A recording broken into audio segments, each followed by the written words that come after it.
시청자 여러분 안녕하십니까? 똑똑 여기는 인생상담소입니다. 오늘도 요즘 어르신들이 어떤 걱정거리와 어떤 고민을 안고 하루하루 생활하시는지 저와 상담 나누셨던 사례를 통해서 우리 함께 이야기 나눠보는 시간 가지려고 해요. 두 개의 사례를 준비해 왔는데요. 첫 번째 사례는 좀 많이 무겁고 힘겹게 살아가시는 할머니 사례예요. 그래서 첫 번째 할머니는 삶의 의욕을 좀 잃으셨다고 봐야 될 것 같아요. 그래서 조금 주제가 어둡습니다. 이 할머니는 혼자 사세요. 그리고 슬하의 자녀가 일남 일녀를 두신 할머니세요. 근데 안타깝게도 이 자녀들이 할머니를 케어한다거나 이러지 못하고 한 명은 일찍이 사망을 했고요. 한 명은 지금 또 연락이 두절되는 그런 상태예요. 그래서 할머니가 연세도 있으신데 왜 우리 일반적으로 사회에서 보면 연세 있으시면 주변에서 자녀분들이 이렇게 조금 돌봐드리든가 돌봐드리지는 못해도 그래도 마음적으로 좀 챙겨드려야 되는데 하는 마음 정도는 갖고 있으니까 그게 어르신한테 좀 전달이 되잖아요. 그럼 어르신들이 이제 자녀가 와갖고 직접 이렇게 부양을 해주진 않아도 그래, 내 아들이, 내 딸이 나한테 마음은 있는데 지금 다들 바쁘니까 어떡해. 그러면서 이해하시고 그래도 좀 마음 훈훈함을 느끼면서 사시는데 이 할머니는 그런 마음을 느낄 자녀가 지금 주변에 없다고 봐야 되는 거죠. 굉장히 힘들어요. 그래서 이제 안 그래도 힘드실 텐데 자, 이 할머니가 중3 손자를 혼자 키우고 사세요. 아마도 제가 볼 때는 아드님이 일찍 사망하셨다고 말씀을 하셨는데요. 그 아드님의 아들인 것 같아요. 그래서 이제 할머니가 혼자 키우고 계시는데 우리가 이제 처음에 생각할 땐 그런 생각 드시죠. 와, 연세 많은 할머니가 손주를 그것도 중학생 사춘기 아이를 키우는 건 너무 힘든 일이겠다. 이렇게 왜 다른 가족들이 좀 돌봐주면 안 돼? 이렇게 생각을 할 수가 있는데 그렇지 않았어요. 할머니 입장에서는 이 아이가 결국은 할머니가 살아가는 이유였던 거죠. 이 손주가 단순히 손주 이상의 그 의미였던 거예요. 그래서 먼저 세상을 떠난 아들 대신이었던 거고요. 할머니가 왜 살아야 되는지, 왜냐하면 내가 이 아이를 책임지고 돌봐줘야 되기 때문에. 그래서 어떤 책임감을 갖고 내가 건강하게 살아야 얘를 지킬 수 있다 이런 생각을 할머니가 갖게 해주는 굉장히 중요한 존재였던 거죠. 근데 이 아이가 생활 환경이 불우하다 보니까 6개월 전에 집에서 가출을 합니다. 가출을 하면서 뭐라고 했냐면 학교 다니기 싫어요 라고 하면서 가출을 했어요. 그러다 보니까 주위 사람들은 할머니가 좀 수월해지셨을까 생각했는데 아니에요. 할머니의 모든 것이 다 무너져 내렸다 이렇게 생각해 볼 수가 있어요. 그래서 손주가 가출하기 전과 가출한 후에 할머니의 삶이 완전히 달라졌는데 이 할머니는 자녀들이 할머니를 부양하지 못하는 상황이기 때문에 지금 현재 기초생활수급자세요. 그러면 정부의 지원을 여러 방면에서 받으실 수가 있잖아요. 그래서 그 동주민자치센터에서 연말이 되거나 할 때 어르신들 이제 선물 준비해 놓고 찾아가시도록 이렇게 연락을 드리거든요. 근데 그것도 찾으러 안 가시고 바깥 대출도 잘 안 하시고 이렇게 지내니까 공무원이 걱정이 되는 거죠. 그래서 결국은 할머니 집을 방문을 합니다. 그 공무원이 방문을 한 건 참 잘한 일이에요. 그러니까 어르신이 뭔가를 와서 가져가셔야 되는데 안 가져가신다? 그러면 단순히 물질적인 거를 거부하시는 상태가 아니라 외출 자체를 안 하시고 어떤 생활의 변화가 생겼다는 그런 의미여서 그럴 때는 직원분이 바로 이렇게 투입되는 건 참 잘한 그런 방법이에요. 그래서 와서 할머니하고 이제 이야기를 나눠본 거예요. 할머니 뭐가 생활하시는데 어려우세요? 뭐 이런 얘기들 어디 편찮으신 데는 없으세요? 이런 얘기를 했어요. 그랬더니 할머니가 이렇게 얘기를 하셨어요. 뭘 또 여기까지 와요. 내 깎게 뭐라고 뭐 또 그런 선물까지 준비해놔요. 이 나이도 들었는데 죽으려고 해도 그것도 쉽지도 않고 이렇게 얘기를 하시면서 우셨어요. 그러니까 이 공무원 생각에는 할머니가 뭔가 마음에 이렇게 담아두신 게 있으시구나 이런 생각을 했어요. 그래서 이분이 참 저는 잘 하셨다고 생각하는 게 거기에서 멈추지 않고 이 할머니가 사시는 집의 주인 있죠. 집 주인을 노크를 해서 이야기를 나눠요. 왜냐하면 이분은 오늘 어쩌다가 방문을 한 거지만 집주인은 할머니의 모습을 그동안 늘 봐왔잖아요. 그래서 어르신이 요즘 어떻게 생활하시는지에 대해서 물어봤어요. 그랬더니 집주인도 역시 비슷한 얘기를 하면서 죽는 것도 쉽지 않다. 또 내가 빨리 가야지. 이런 말씀들을 주로 하셨다고 해요. 그리고 집주인하고 얘기를 할 때도 왠지 할머니가 자꾸 우시더라는 얘기를 해요. 자, 무슨 개념일까요? 할머니는 누군가로부터 이렇게 따뜻하게 안부를 물어봐 주는 사람도 그동안 없다는 얘기예요. 근데 주인이, 집주인이 또는 공무원이 와서 할머니를 이렇게 챙기면서 따뜻하게 안부도 묻고 어디 편찮으신 데 없으시냐고 물어보니까 할머니가 그 서러움에 울컥울컥 계속 우신 거예요. 그래서 주인 말로는 할머니가 밥과 대출도 거의 안 하고 계신다고 합니다. 그러니까 하루 종일 뭐 하고 계시나 봤더니 이렇게 멍하니 앉아서 어디를 보는지도 모르게 이렇게 시선도 명확하지 않게 그냥 이렇게 앉아 계시더래요. 방 이렇게 놓고 해보면. 그래서 이건 좀 심각한 문제인 것 같다라고 안 그래도 본인도 생각하셨다고 얘기를 합니다. 그래서 할머니가 주로 쓰시는 말씀이 뭔가 봤더니 죽음에 대한 이야기를 그렇게 많이 하시더라는 얘기예요. 자, 그래서 이 사례를 보면서 할머니의 생활이 손주가 있고 없고가 굉장한 차이가 있구나라는 그런 생각을 해봤어요. 할머니는 죽음에 대한 이야기를 자주 하셨다는 걸로 봐서 이 할머님은 죽음에 대한 시도도 해보셨을까라는 궁금증을 자아내는 그런 사례였어요. 자, 우리가 자살이라는 표현들을 쓰잖아요. 그러니까 자살을 할 때는 이런 표현들을 써요. 학문적으로 자살 생각 또는 자살 사고라고도 얘기를 해요. 나 죽고 싶다라는 자살 생각을 어느 정도 해봤는지. 두 번째는 자살 시도라고 얘기를 해요. 자살에 대해서 시도를 해보신 경험이 있는지. 자, 세 번째는 자살 행동이라고 얘기를 해요. 자살 행동은 실제로 자살 시도를 해서 사망에 이르는 상태를 얘기를 합니다. 그래서 우리나라 노인의 자살률이 놀라운 수치인데 세계 1위예요. 그리고 청소년 자살률도 우리나라가 세계 1위를 달리고 있다고 합니다. 그래서 굉장히 심각한 문제로 지금 대두가 되어 있어요. 그러면 한국 노인들은 자살에 대한 생각을 얼마만큼 하고 사는지 조사를 했어요. 2015년에 조사를 해보니까 자살에 대한 생각을 자살하고 싶다 또는 죽고 싶다라는 생각을 해본 적이 있습니까? 라고 물어봤더니 해본 적 있다고 대답한 노인이 10%가 넘어요.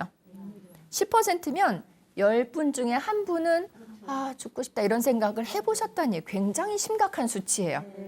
그러면 생각을 이렇게 많이 하셨는데 실제로 진짜 죽음에 이르기 위해서 자살을 시도해보신 노인은 얼마나 되시는가 조사를 해봤더니 1.4% 정도가 되세요. 그러니까는 한 100명 중에 1명 정도는 실제로 자살을 시도까지도 그 단계까지도 가셨다는 얘기예요. 그러니까 이게 굉장히 매우 심각한 그런 문제라고 볼 수가 있어요. 그러면 우리가 이런 거를 좀 예방을 하는 역할을 우리가 할 수 있으려면 주변의 어르신들이 주로 어떤 말씀들을 주로 하실 때 또는 어떤 행동들을 보이실 때 우리가 좀 더 관심을 갖고 돌봐야 되겠다. 이분은 자살을 하실 가능성이 좀 높아 보인다라고 판단해야 되는가 하면 언어적으로는 말로는 아까 말씀드린 것처럼 죽고 싶다. 내가 너무 오래 살았다. 또는 이런 말들 있죠. 가족들 앞에서 나만 없어져 주면 되지 뭐. 그렇죠? 또는 너희들한테 피해만 되고 이런 말들. 그런 것들이 이제 자살을 염두에 두고 계시는 분들이 주로 사용하시는 말씀들이래요. 그 다음에 행동적인 부분에서는요, 이 주변 정리를 시작하신대요. 그리고 왜 평소에는 절대 누구한테 주지 않았던 애지중지했던 거 있죠, 물건 같은 거.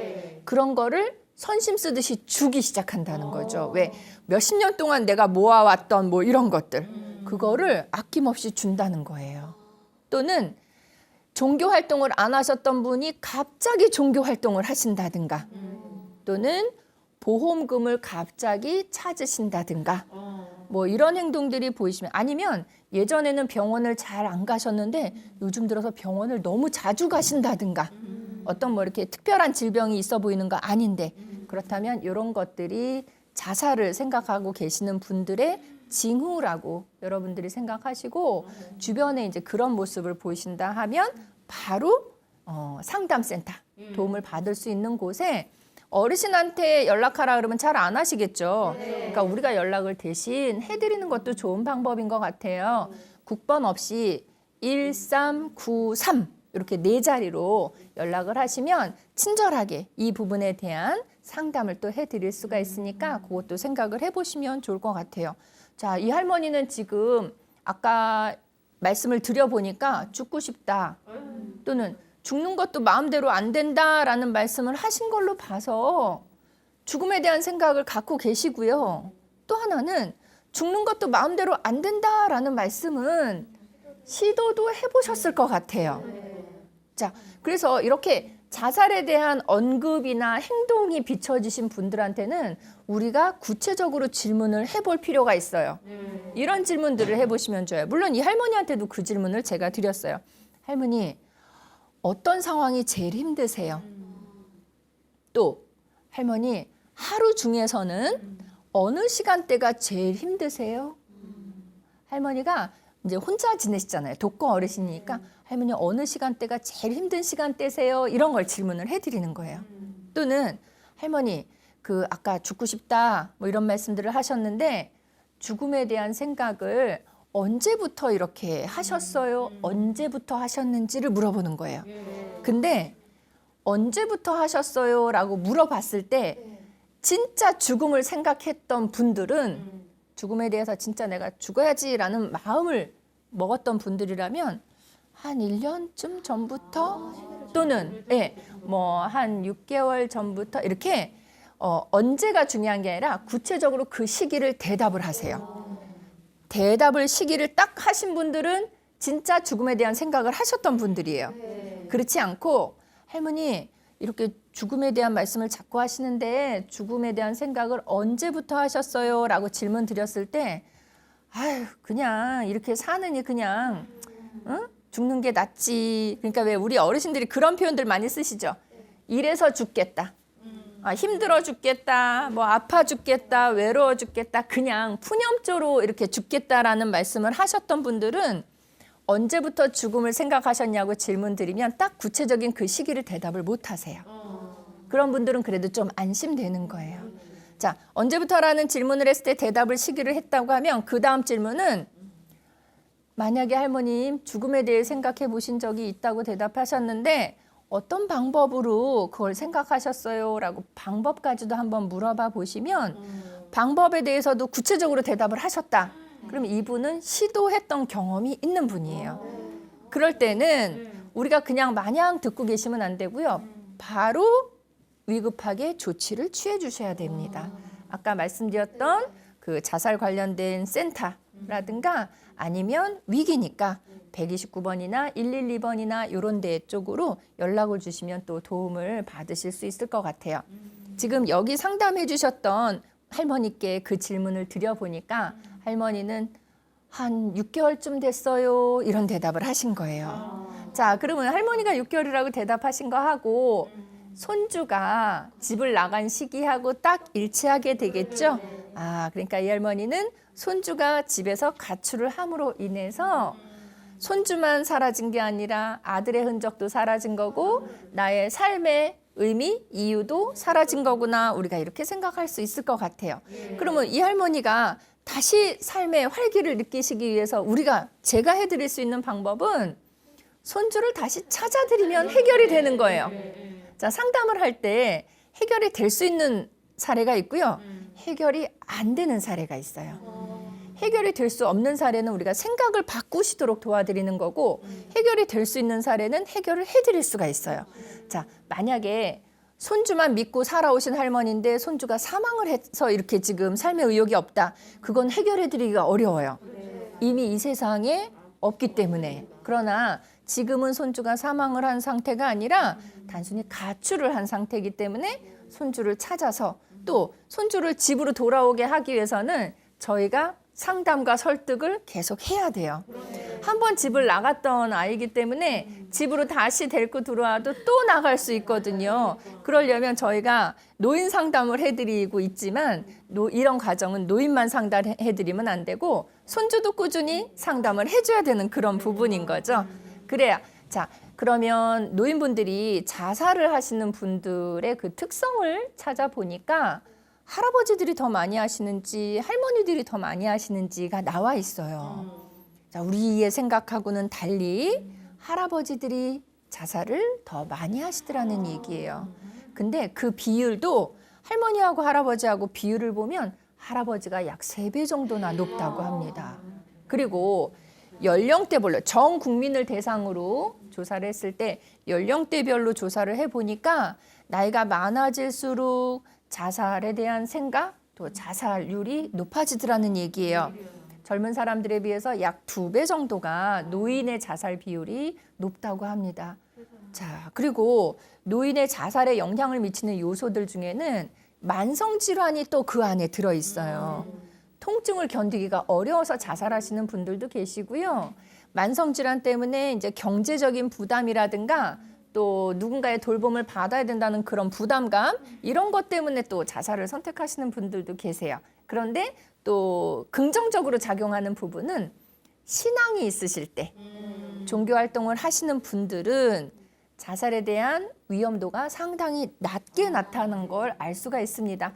여기서 종교 활동이라는 거는요. 종교 활동을 한다 안 한다 즉 신앙이 있다 없다의 개념이 아니라 그거에 대한 어떤 그 강도 부분이 상당히 밀접하게 영향을 미친다고 합니다. 그래서 그런 부분들도 우리가 함께 생각을 해보시면 좋을 것 같고요.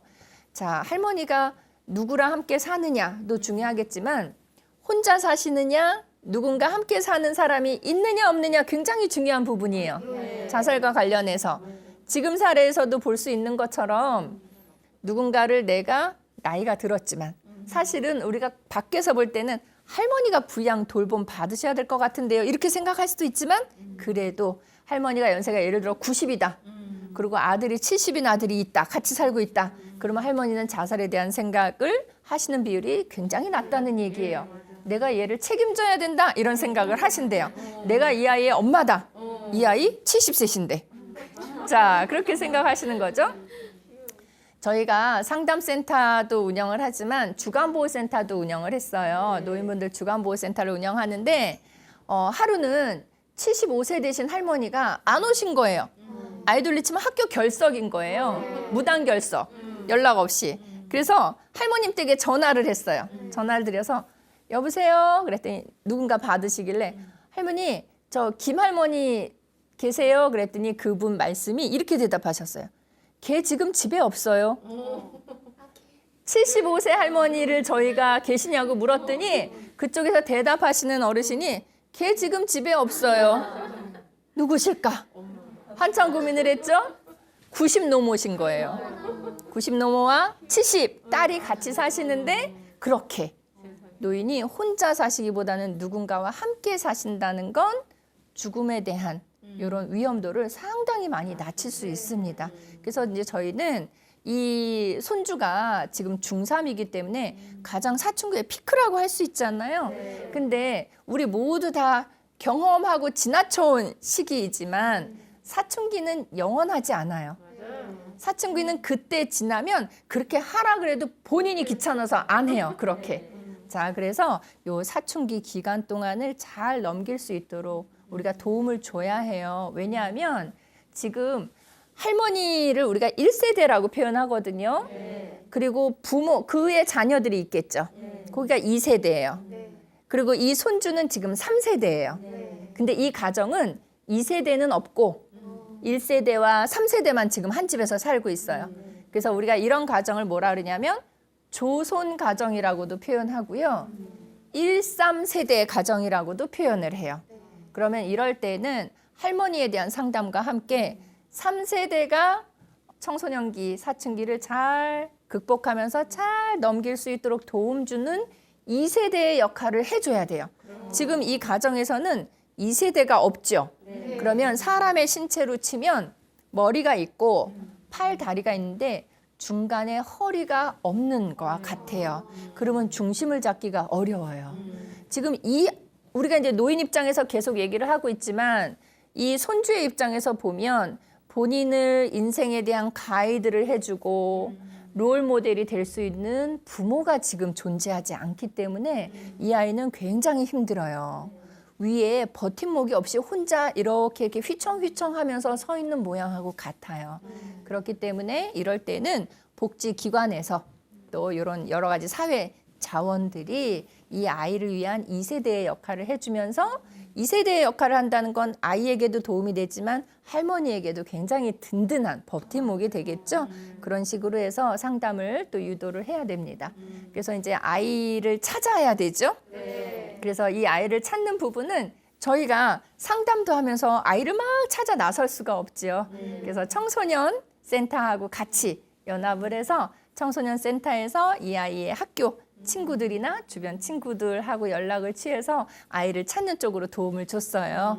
그래서 이제 아이를 찾았을 때 아이하고 저희가 다시 상담을 하면서 할머니의 입장에 대해서 아이에게 설명을 해줬죠. 근데 이제 한 번 얘기해서는 잘 안 되죠. 확 와닿지가 않잖아요. 그래서 여러 차례 아이하고도 상담을 했는데 상담을 아이하고 할 때는 너 그렇게 가출을 하면 되겠니? 안 되겠니? 이렇게 얘기하면 아이는 그 자리에서 일어나서 나가요. 너 참 많이 힘들겠구나. 너 참 대견하다. 그러니까 물론 할머니가 이 아이를 위해서 다 해주고 계시지만 그래도 얘기할 때는 그렇게 하지 않죠. 왜냐하면 그리고 실제도 그래요. 너가 할머니하고 한 공간에 있어주는 것만 해도 할머니에게 너는 많은 효를 하고 있는 거야. 너는 더 많은 역할을 하려고 노력하지 않아도 돼. 너 이미 잘해오고 있었어. 앞으로도 그렇게 잘 부탁할게. 할머니는 너가 있는 것만으로도 힘을 얻으실 수 있는 분이니까 집으로 돌아와서 할머니하고 그렇게 잘 지내면 좋지 않을까 싶다. 너무 답답할 때는 우리에게 연락을 다오. 우리가 너가 필요로 하는 도움을 언제든지 최선으로 찾아서 도와줄게 라고 그렇게 얘기를 해줬죠. 그래서 이렇게 조부모하고 또 청소년, 손주가 이렇게 둘이 함께 사는 가정이 사실 굉장히 힘들게 사는 그런 가정이고 많습니다. 예전에는 이랬대요. 그 자녀가 2세대 있죠? 말씀드린 2세대가 결혼을 해서 3세대를 낳아요. 자녀를 낳고 부부간에 갈등이 있어서 이혼을 하게 되죠. 그러면 아이를 서로 데려가겠다고 싸웠대요. 그렇죠? 이혼하면서 내가 데리고 갈 거야, 내가 키울 거야 이렇게 많이 싸웠다는 얘기죠. 근데 요즘에는 이혼을 하면서 서로 안 데리고 가겠다고 싸운대요. 그리고 결론은 안 데리고 가버린대요, 둘 다. 그러면 고스란히 남는 사람은 할머니죠. 그래서 이혼이 늘어나면서 이혼 가정이 늘어나면서 이렇게 할머니와 함께 사는 아이들, 조손 가정 또는 1, 3세대 가정의 비율도 상당히 많이 늘어나는 걸 볼 수가 있습니다. 그럼 우리가 앞으로는 노인복지를 할 때 노인분들 상담해 드릴 때에도 할머니만 또 노인만 생각해서는 안 되고 그 밑에 손주까지도 생각할 수 있는 그런 복지를 우리가 마련을 해야 되지 않을까 하는 그런 생각입니다. 그래서 이 할머니 같은 경우는 처음에는 일주일에 2번 상담을 해드렸어요. 왜냐하면 워낙 이게 위기 사례예요. 이렇게 자살에 대한 얘기를 아예 오픈해서 이렇게 자주 말씀하신다는 거는 왜 우리 지금도 저도 이제 말씀드리면서 자살이라는 단어를 쓰면서 조금 이렇게 뜨끔뜨끔한데 들으시는 분들도 이렇게 자연스럽진 않잖아요. 편안하게 받아들이시지 못하는 단어거든요. 근데 할머니가 동사무소 직원하고 얘기할 때 또 집주인하고 얘기할 때 누구하고 얘기할 때도 자살이라는 단어를 또 죽고 싶다, 죽는다 이런 단어를 그렇게 거리낌 없이 막 자연스럽게 얘기를 하신다는 거는 그런 생각을 아주 오랫동안 해왔다는 그런 얘기예요. 그래서 본인은 이게 굉장히 혐오스럽게 느껴지지 않는다는 거죠. 이 할머니는 언제고 자살 또 시도를 하실 수가 있는 그런 사례이기 때문에 우리가 조금 이렇게 일반 사례처럼 대할 수는 없었고요. 집중적으로 관심을 갖고 관리해야 되는 그런 사례였어요. 그래서 처음에는 2번 찾아뵙고 상담을 했고요. 조금 나아진 후에 이제 일주일에 한 번씩. 조금 나아진 후라는 건 어떤 걸까요? 손주를 찾았을 때. 이제 찾아서 일단 또 언제 나갈지는 불안하지만 일단 집에 들어왔을 때 그때는 제가 이제 일주일에 한 번씩 찾아뵙고 상담을 해드리면서 안에 있었던 생각해 보세요. 아들은 일찍 사망했고 딸은 또 연락 두절이고 이 할머니 마음속에 쌓여 있는 게 굉장히 많을 거라는 생각이 들죠. 그래서 그런 것들을 이렇게 하나씩 얘기 들어드리면서 이렇게 얘기 들어드리면요. 안에 쌓여있던 그런 안 좋은 감정들을 하나씩 밖으로 뿜어내는 거거든요. 그러면 안에는 신선한 그런 공기가 다시 채워질 수 있어요. 그럼 할머니는 건강하게 그 이후의 삶을 또 사실 수가 있으니까 이번 상담에서는 안에 있는 나쁜 감정 빼고 좋은 감정으로 채워드리는 또 절망적인 감정, 난 이렇게 살아서 뭐하나 아무 쓸모없다라고 하는 절망적인 감정들을 다 빼내드리고 좀 희망적인 감정을 담아드리는 그런 쪽으로 상담을 해서 손주도 돌아오고 해서 결국은 회복됐던 그런 사례입니다. 자, 그래서 선생님들도 이렇게 정리를 해보면 주변에서 아까 말씀드린 일반 사람들은 보통 사람들은 막 입에 자연스럽게 얘기하지 않는 죽음, 자살 또 이런 단어들을 많이 쓰더라. 또는 예전에 안 했던 행동들을 막 하더라. 뭔가를 자꾸 나눠주더라. 굉장히 아끼고 절약했던 분들인데 또는 예전과 달리 병원을 너무너무 자주 다니시더라. 아니면 보험을 이렇게 받는 사람을 변경하든가 보험금을 타시더라. 뭐 이런 평소와는 다른 행동들을 보셨다고 하면 우리가 조금 그냥 지나치지 마시고 조금 관심 갖고 이야기를 한번 들어드리면 좋아요. 많이 힘들어서 죽음을 생각하시는 분들은요. 요 말 한마디만 해도 이 마음속에 있는 70% 이상은 나온대요. 무슨 말이냐면 마음속이 너무 힘들 때 이분들이 나 지금 되게 많이 힘들어 라는 이 한마디를 할 수 있도록 해주는 거. 그것만 해드리면 우리는 그 얘기를 들어드리고 이해해드리고 지지해드리는 말씀만 하셔도 저처럼 상담을 전문적으로 하는 사람이 아니어도 충분히 훌륭한 상담가의 역할을 해주시는 거라고 볼 수 있을 것 같습니다.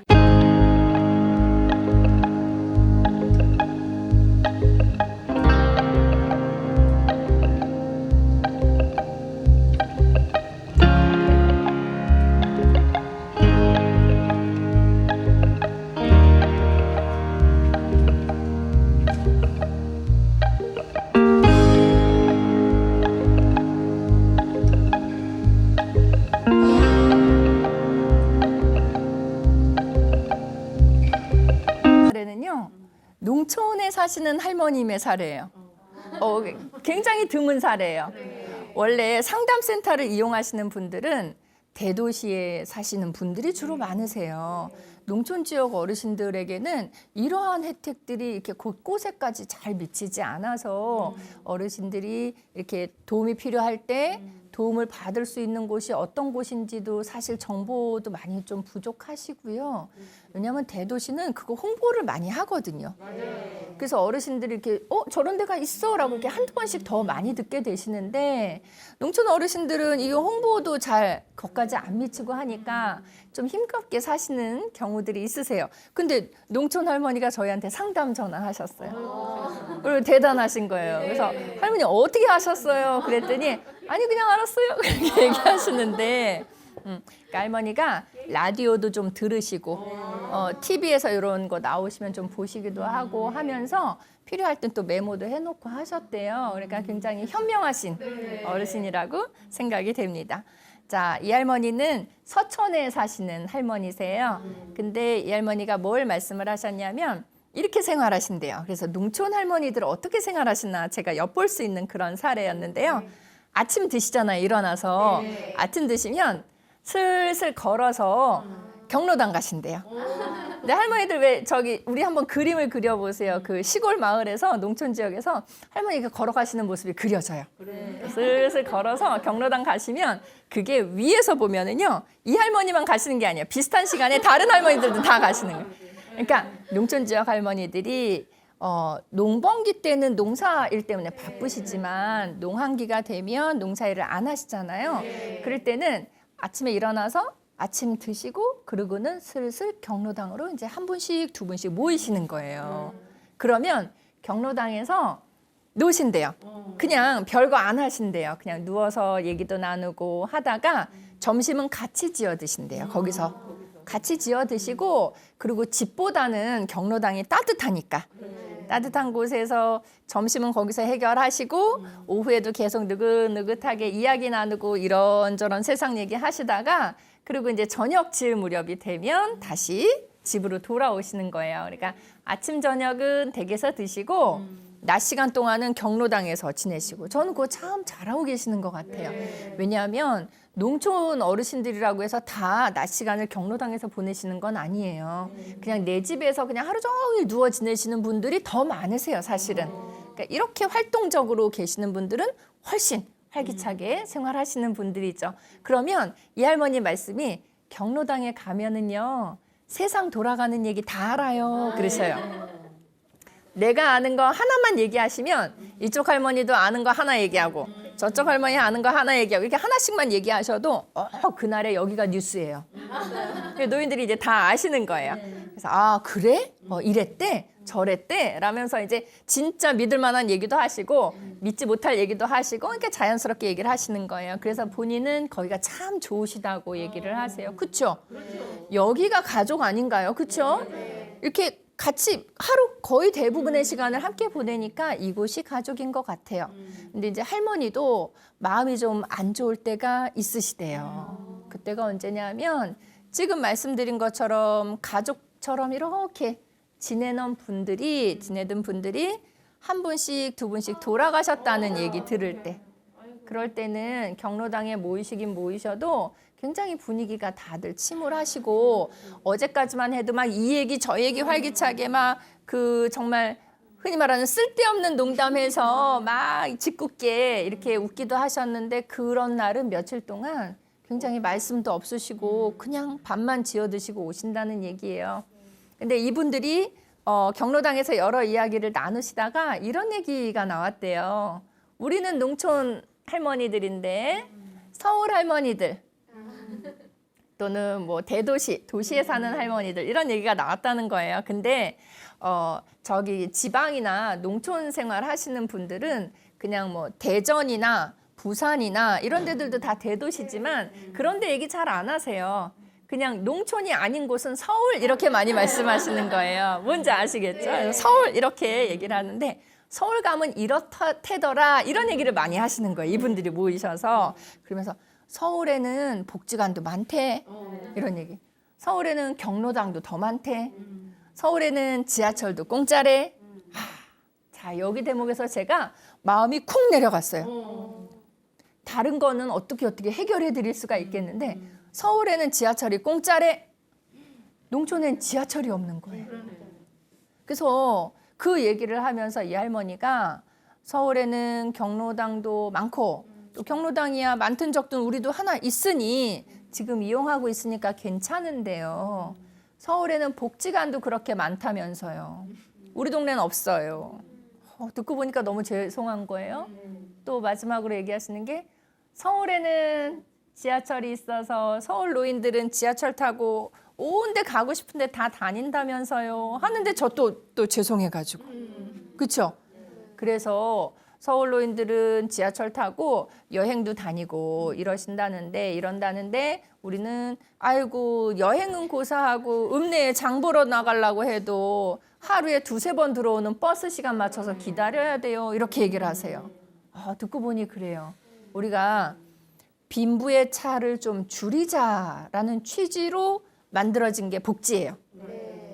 그러니까 생활이 좀 어려우신 분들에게 이런 복지라는 혜택을 드려서 그분들이 생활은 좀 어렵고 열악하더라도 윤택하게 생활을 즐기실 수 있도록 이렇게 도움을 드리는 게 복지거든요. 근데 이 복지 안에서도 대도시와 농촌 지역에서도 이렇게 빈부의 차가 또 생기는 거죠. 아까 복지관을 얘기를 하셨는데 서울 같은 경우는 노인 종합 복지관이 30개가 넘어요. 일단 구별로 하나씩은 다 갖추어져 있고요. 그 이후에는 한 개 구에 꼭 한 개여야 되는 건 아니고 2개, 3개, 여러 개의 복지관을 두어도 된다 이렇게 되어 있어서 서초구나 이런 데들은 복지관 수가 여러 개입니다. 그래서 서울시에는 서울 안에만 노인종합복지관이 일반 종합사회복지관이나 다른 복지관까지 하면 더 많아지겠지만 노인들만 이용하시는 노인종합복지관만 해도 30개가 넘습니다. 근데 지금 이 할머님이 저한테 전화 주신 이 서천 이렇게 또 뭐 더 지방도시 이런 곳들은 할머니 거기는 노인종합복지관이 몇 개 있어요? 라고 질문 드리면 안 돼요. 왜냐하면 없는 곳들이 많기 때문에. 그래서 노인종합복지관이 몇 개 있어요? 라고 질문 드리면 안 되고요. 노인종합복지관이 할머니 그곳에 있어요? 없어요? 라고 질문을 드려야 되는 거죠. 자, 그래서 복지관이 있고 없고는 노년기의 삶이 완전히 달라지는 모습이에요. 우리는 아직 중년이시기 때문에 노인종합복지관을 가보지 않으셨지만 노인종합복지관에 가보시면 거기서 진행하고 있는 프로그램이 100개가 넘습니다. 한 복지관에서만. 그러면 프로그램이 100개쯤 된다고 하면 내가 필요로 하는 거, 내가 좋아하는 거, 내가 배우고 참여하고 싶은 프로그램이 없을 수가 없어요. 몇 개고 있다는 얘기죠. 그래서 이 대도시에 있고 복지관이 가까이에 있는 대도시 아니어도 복지관이 가까이에 있는 이런 곳에 사시는 어르신들은 매일 아침 눈 뜨면 지금 이 할머님이 경로당 가시듯이 복지관에만 그렇게 다니셔도 이게 굉장히 건강에도 도움이 된다는 얘기죠. 그래서 복지관에서는 어떤 프로그램들이 인기가 있나 이렇게 생각을 해보시면 물론 이제 몸을 쓰는 프로그램들이 인기가 많다고 합니다. 그 중에서도 이제 댄스 스포츠 인기 많으시고요. 근데 이제 어른들이 이렇게 즐기시는 것만 인기가 있는 게 아니라 컴퓨터 반도 대기자가 굉장히 길다고 해요. 그리고 요새는 어르신들이 스마트폰을 사용하시기 때문에 이 휴대폰을 이용해서 여러 가지 사진도 찍고 여러 가지 목소리도 녹음하고 음악도 듣고 하는 그런 것들을 배우는 그런 프로그램이 아주 유용하게 진행이 되고 있다고 합니다. 그러니까 지금 이 상담하신 할머니 입장에서 보면 얼마나 부러운 일이에요. 우리는 경로당 와서 하루 종일 누워 있는데, 그렇죠? 물론 경로당도요. 우리가 이제 몇 해 전부터 그 복지 차원에서 경로당 활성화 사업이라는 그런 제목을 달고 복지관이 가까이에 있지 않은 지역은 복지관에서 하는 프로그램을 들고 경로당에 찾아가서 진행해주는 프로그램을 진행했었어요, 실제로. 근데 그거는 정규 프로그램이 아니잖아요. 그러니까 어쩌다 한번 이벤트성으로 가서 해드리는 거니까 이 할머니들 입장에서 보면 어머 어쩌다 한번 와서 저 해주는 거 너무 재밌다 싶은데 이제 또 언제 오나 이거죠. 그러니까 너무 아쉬우신 거예요. 그래서 그런 신세 한탄, 그런 생활의 불편함 이런 것들을 토로해 오셨어요. 제 생각에는 이런 분들을 위해서 우리가 이제 복지를 할 때, 실천할 때 여러 가지 사회적인 도움, 사회적으로 실천해야 되는 부분도 있겠고요. 저희처럼 이렇게 상담을 해드리는 역할도 있겠고 아니면 국가 차원에서 제도나 정책으로 보완해드려야 되는 부분도 있는데 이게 어느 한 가지만 제공되면 조금 편중이 돼요.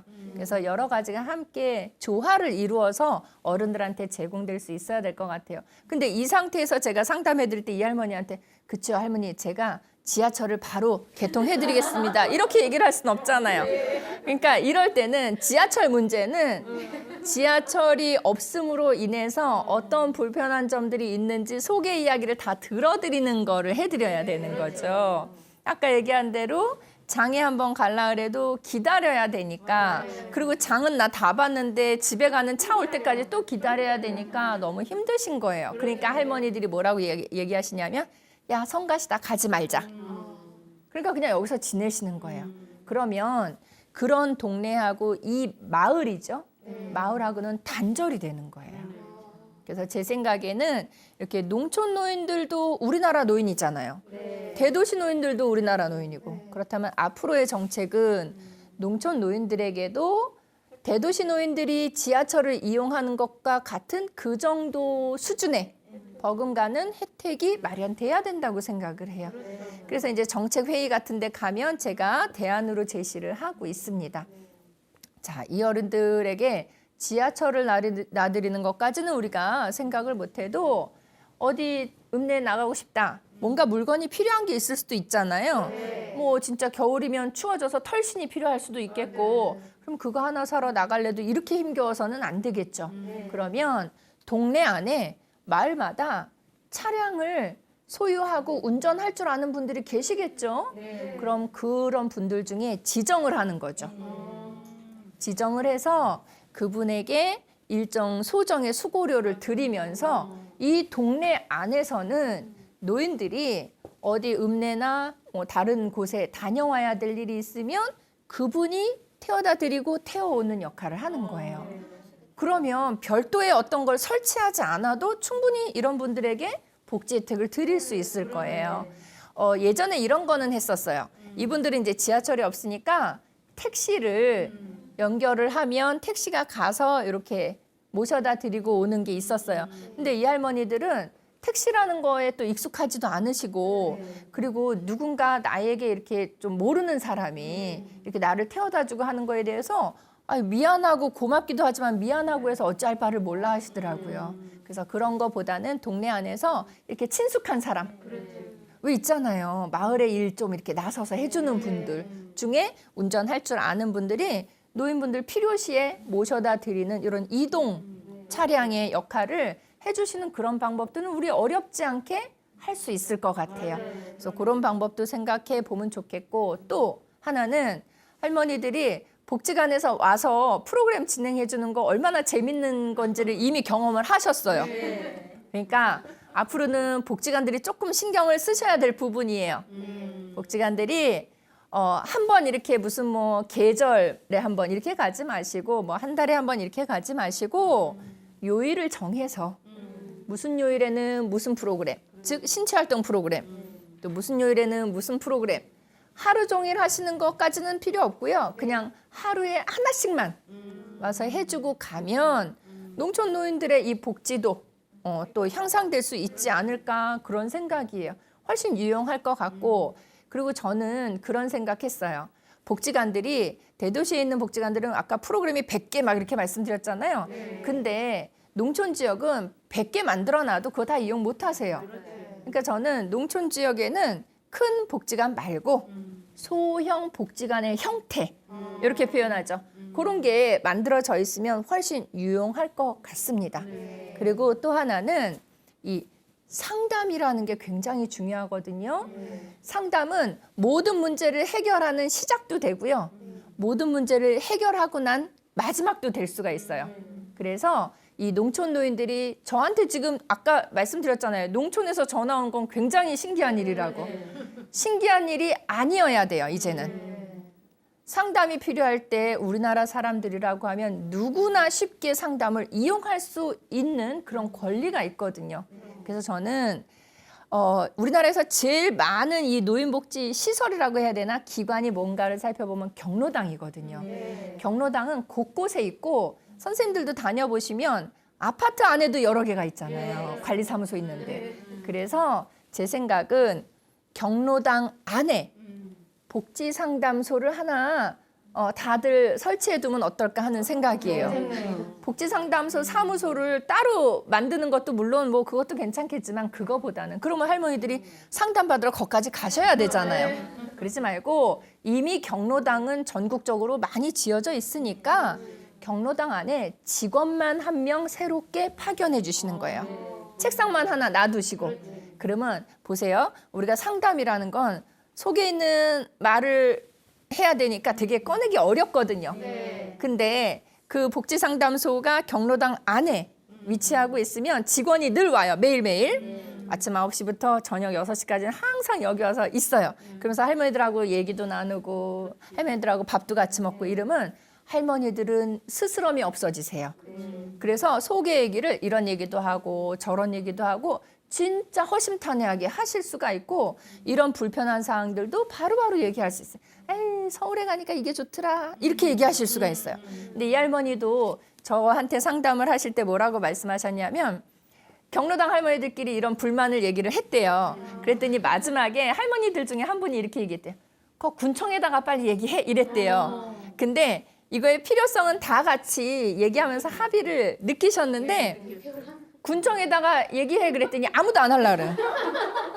그건 내가 좀 어렵지. 이렇게 되시는 거예요. 그렇죠? 이렇게 관공서라는 데가 어르신들이 가까이 다가가기에는 조금 어려워하세요.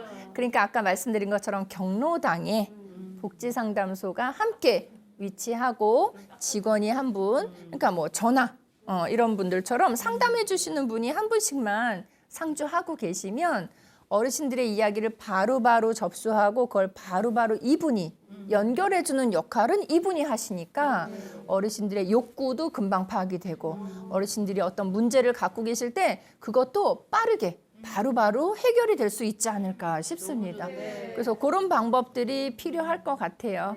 이번에 농촌 어르신 이 사례를 통해서 정리를 한번 해드리자면 농촌 지역의 어르신들도 어느 지역의 어르신들하고 다르지 않은 그런 복지 혜택을 받으실 수 있도록 우리가 조금만 더 한 번 더 생각을 하신다면 어려운 일은 시간이 좀 걸리겠지만 손쉽게 그리고 지금 당장에라도 우리가 또 복지적으로 도움을 드릴 수 있는 방법들도 있으니 소규모의 작은 복지관이라든가 아니면 복지상담소를 경로당 안에 이렇게 위치한다든가 상담하시는 분이 경로당에 늘 같이 가셔서 생활하신다든가 이런 부분들은 우리가 또 쉽게 실천해 볼 수 있지 않을까 싶습니다.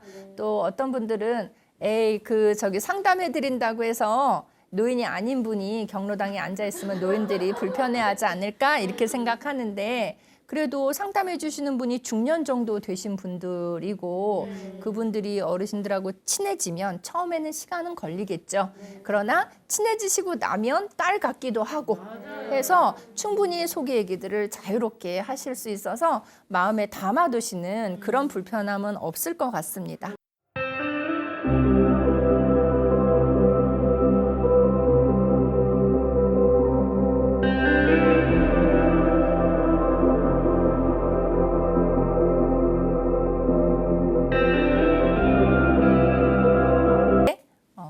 서천에 그 농촌 생활 하시는 할머니 사례하고요.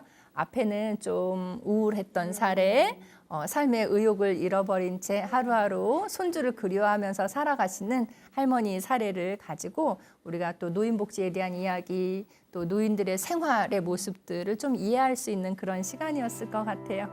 자, 저는 또 다음번에 노인들의 또 다른 고민거리를 준비해서 여러분들 찾아뵙고 함께 이야기 나눠보겠습니다. 오늘 경청해 주셔서 감사합니다.